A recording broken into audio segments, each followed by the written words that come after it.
Perkenalkan, nama saya Farel Vander Nugroho dengan NIM 116220077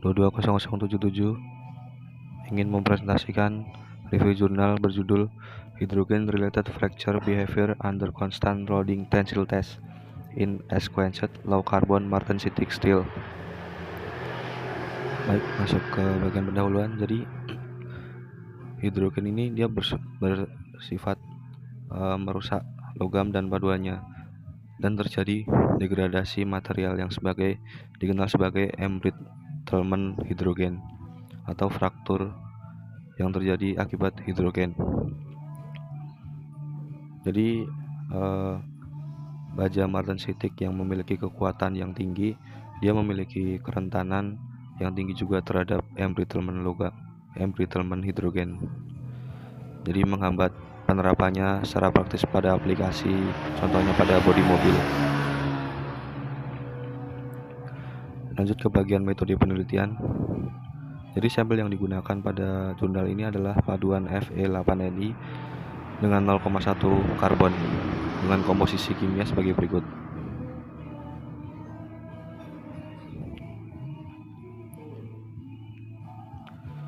Masuk ke bagian preparasi sampel.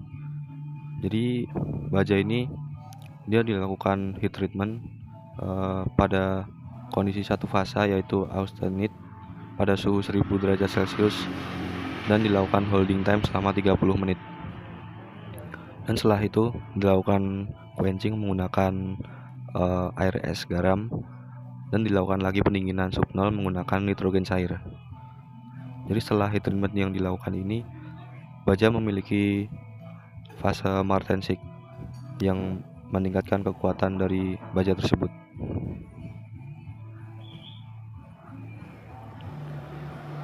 Lanjut ke proses pengisian hidrogen. Setelah dilakukan heat treatment tadi, hidrogen dimasukkan ke dalam spesimen secara elektrokimia dengan cara menggunakan larutan 3% NaCl dan 3 gram per liter NH4SCN selama 24 jam pada suhu ruang. Setelah ditambahkan hidrogen menunjukkan kadar HD, yaitu hidrogen diffusible, yang didefinisikan sebagai jumlah total hidrogen yang keluar antara suhu ruang hingga 300 derajat Celcius. Pada pengisian hidrogen didapatkan 3 hasil, yaitu dengan kadar HD sebanyak 0,06 WT/ppm dan 0,47 WT/ppm dan 0,8 WT/ppm.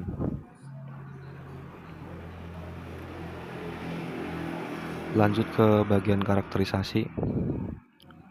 Jadi pada jurnal ini dia menggunakan 3 jenis karakterisasi, yaitu yang pertama adalah SEM atau Scanning Electron Microscope, yang digunakan untuk mengamati permukaan fraktur pada kondisi mikro. Kemudian yang kedua adalah EBSD atau Electron Backscatter Diffraction, itu digunakan untuk pemetaan orientasi kristal. Kemudian yang ketiga adalah analisis FRASTA atau Fracture Surface Topography Analysis. Karakterisasi ini FRASTA digunakan untuk merekonstruksi bagaimana proses fraktur itu mulai terbentuk dan terjadi. Lanjut ke bagian hasil dan pembahasan. Di sini terdapat kurva tegangan-tegangan pada gambar sebelah kiri, menunjukkan pada baja yang tidak ditambahkan hidrogen, dia cenderung memiliki elongasi yang lebih panjang daripada baja yang ditambahkan hidrogen. Semakin banyak baja yang ditambahkan hidrogen, seperti pada contoh garis biru 0,8 WT/ppm, dia cenderung memiliki elongasi yang lebih rendah dan lebih cepat terjadi fraktur dibandingkan dengan garis hitam yang tidak ditambahkan hidrogen. Dia memiliki ultimate tensile strength yang lebih tinggi dan elongasi yang lebih tinggi juga, dan lebih tahan terhadap terjadinya fraktur. Pada gambar sebelah kanan, dia menunjukkan pembebanan yang dilakukan pada baja yang tidak ditambahkan hidrogen atau uncharged. dia terdapat di titik berwarna hitam sebelah paling kanan. Pada gambar menunjukkan bahwa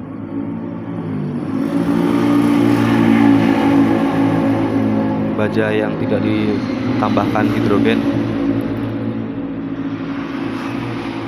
dia dilakukan pembebanan sebesar 1200 MPa dan dia sanggup bertahan selama 10⁻⁶ detik hingga terjadi fraktur.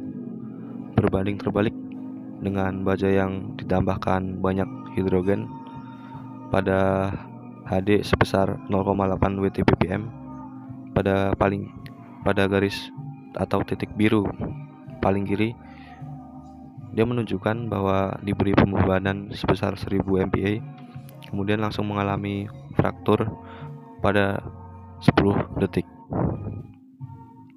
Jadi semakin banyak HD atau hidrogen diffusible, jadi si baja ini dia semakin rentan untuk terjadi fraktur.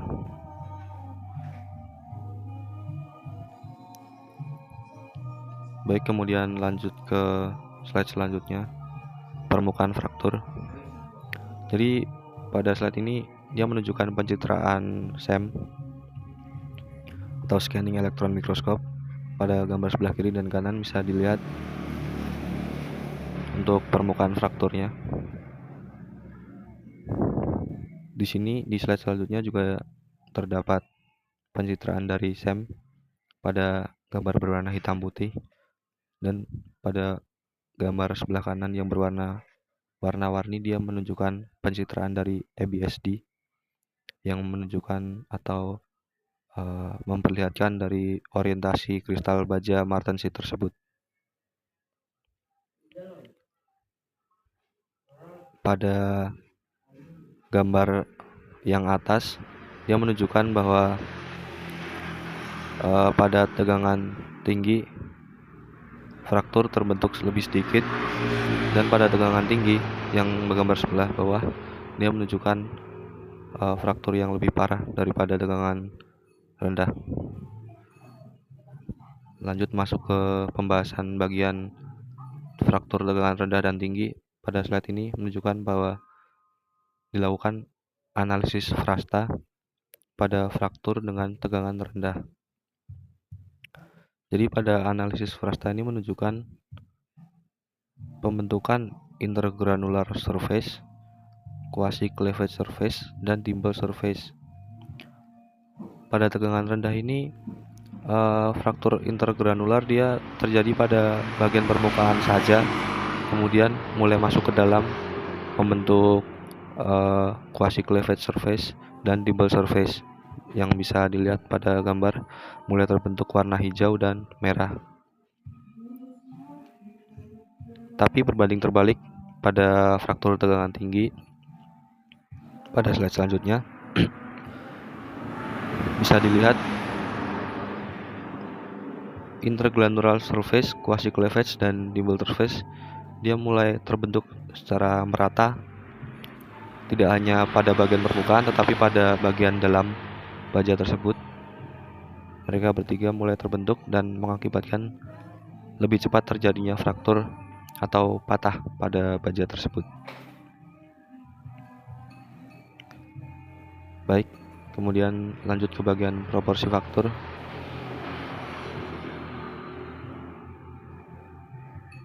Pada gambar sebelah kiri dia menunjukkan intinya semakin tinggi tegangan, maka si fraktur intergranular, granular, dan quasi cleavage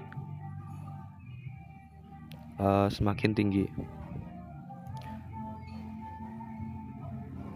Maksud saya semakin tinggi tegangan yang diberikan kepada baja, maka si terbentuknya intergranular dan quasi cleavage ini juga semakin tinggi. Pada gambar B sebelah kanan dia menunjukkan bahwa semakin bertambahnya tegangan, maka fraktur quasi cleavage juga semakin tinggi.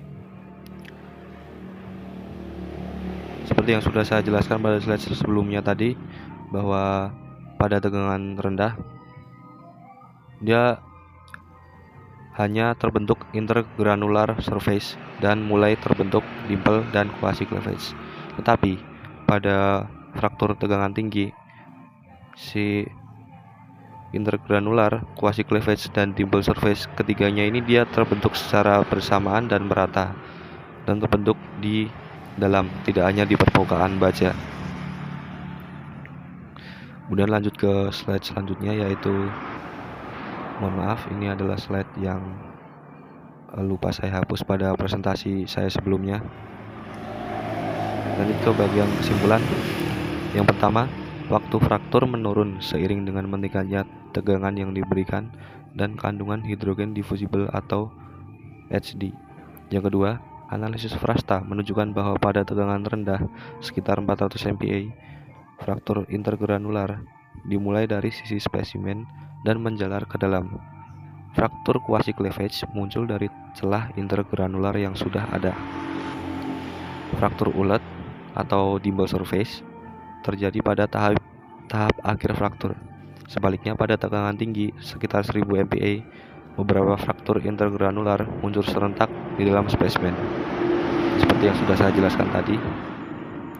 Yang ketiga adalah proporsi permukaan fraktur terkait hidrogen intergranular plus quasi cleavage menurun seiring peningkatan tegangan atau tegangan fraktur. Itu sudah dijelaskan pada analisis Vrasta tadi. Kemudian yang keempat adalah HD atau hidrogen diffusible yang lebih tinggi hanya mempercepat terjadinya atau tercapainya konsentrasi hidrogen lokal kritis yang memperpendek waktu fraktur. Namun, pada tegangan tertentu, kondisi lokal di titik inisiasi fraktur tetap sama. Kemudian masuk ke bagian analisis dan evaluasi. Jadi evaluasi dari jurnal ini tidak mengevaluasi pada bagian efek suhu atau kecepatan regangan tinggi dan hanya fokus pada satu jenis baja martensitic dan satu metode pengisian hidrogen. Dan perlu dilakukan evaluasi lanjutan berupa yang pertama, studi lanjut untuk suhu tinggi atau aplikasi fetish. Yang kedua, evaluasi bahan lain dan perlakuan panas atau heat treatment yang berbeda. Kemudian yang ketiga, kombinasi dengan simulasi numerik untuk permodelan secara lebih prediktif. Terima kasih. Sekian presentasi dari saya.